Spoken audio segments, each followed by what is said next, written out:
What is up, everybody? Welcome to another edition of the Touchline Talk Show. Thank you so much for tuning in. As always, be sure to hit that subscribe button so you don't miss any of the content I am putting out every single week. In addition to this show, good amount of stuff to cover. We're going to start in a second with Carabao Cup and then get into both what's happened in the Bundesliga, Gio Reyna, all of that good stuff, and then really dive into the situation at Everton because it is not as complicated in terms of what needs to happen next as people are making it out to be. So I'm going to explain all of that during the rest of the show. But first, Carabao Cup semi-final action. First legs are done. Manchester United get a 3-0 win over Nottingham Forest. Deserved win. Not particularly close. Marcus Rashford does what Marcus Rashford does every game at this point. Scores. He gets another early goal just like he did against Arsenal. Just glides through Forest defense. And all of a sudden, all this excitement about having a home game, being in against Manchester United in the semifinals of the Carabao Cup, kind of takes the energy out of the City Ground a little bit. Morgan Gibbs-White then has a very good moment where he does something that not enough players do, which is hold on to the ball long enough in a transition moment where you have the numbers advantage to actually force the defender to commit to you and take that defender out of the play. He manages to do it really well, except Sam Sturridge is just offside, despite the fact that there was nobody there because Morgan Gibbs-White did his job. So Sturridge has a terrific finish. He just needs to stay on side. He didn't carry out his end of the bargain there. It was very close in Sturridge's defense.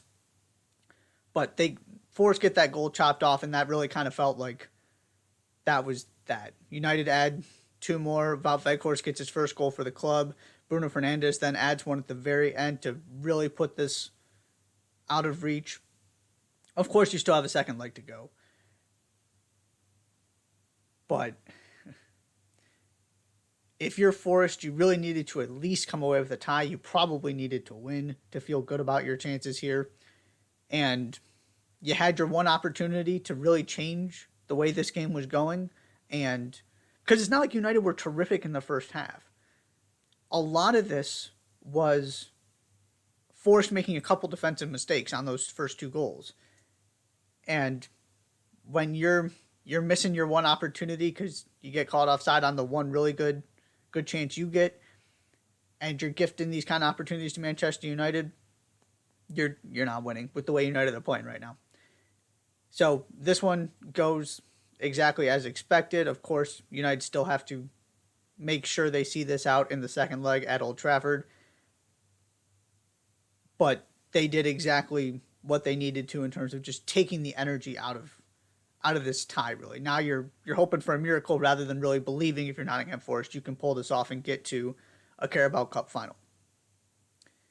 The other thing I want to mention briefly on United here, just in terms of the significance, one of the things I talked about with this in the quarterfinals was this idea that it's going to have massive implications for all four of these clubs. We're going to get a really interesting story no matter how these semifinals play out. Of course, Newcastle, waiting for a trophy for decades, new ownership, this would be a statement of intent. Southampton very well may get relegated. To have a trophy after what they've been through this season would be a huge deal. Forest, again, just coming back up to the Premier League. Also still trying to avoid relegation. That would be an incredible story. And then you've got United, whose last trophies came in the 2016-17 season, and now under Erik ten Hag are one foot in the door of a final, the first opportunity they get, and are still, by the way, in all of the competitions that they started the season in. Assuming things go to plan over the weekend, you're talking about, and next week in the second leg, you're talking about, right, final rounds of the FA Cup, the final of the Carabao Cup, and now you're gearing up for Europa League knockout stage and a battle for top four. If you're a Manchester United fan, you can't ask for much more than that. So, United get the job done in the first leg. Newcastle also get a road win in the first leg to set up a what should be a comfortable return to St. James's Park, although they don't do it as emphatically as United. And so this one is still up in the air, right? Southampton get a goal, everything changes. Joe Winton managed to have a very special kind of hat trick in this game that you don't see very often, which is the goal disallowed, missing the sitter, and then actually scoring a goal that did count. This could have been 2-3 nothing had Joe Winton taken specifically that chance that I believe he skied over the crossbar, if I remember correctly. That's the one he should have scored. Then it's 2. It's a different conversation. You're feeling much better if you're Eddie Howe. Miguel Almiron was also really, really good in this game. Got to give him his props. And the other noteworthy thing, again, Newcastle were the better team. They deserved to win. Both these games pretty much won as you would expect. But Adam Armstrong did put the ball in the net. Now it got taken away because of a handball on him, just like Joe Linton's. But Southampton were hanging around in this game. And just continuing to grow in confidence. Nathan Jones deserves some credit for what he's been able to turn. I mean, it didn't start well for him, but what he's been able to turn this team into from just a belief standpoint has been pretty impressive.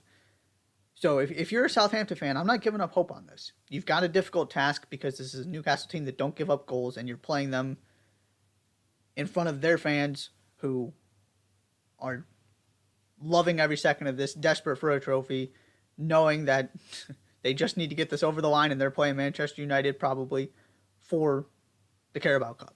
So certainly not an easy task, but to me there is a big difference in how I feel about these two heading into the second leg.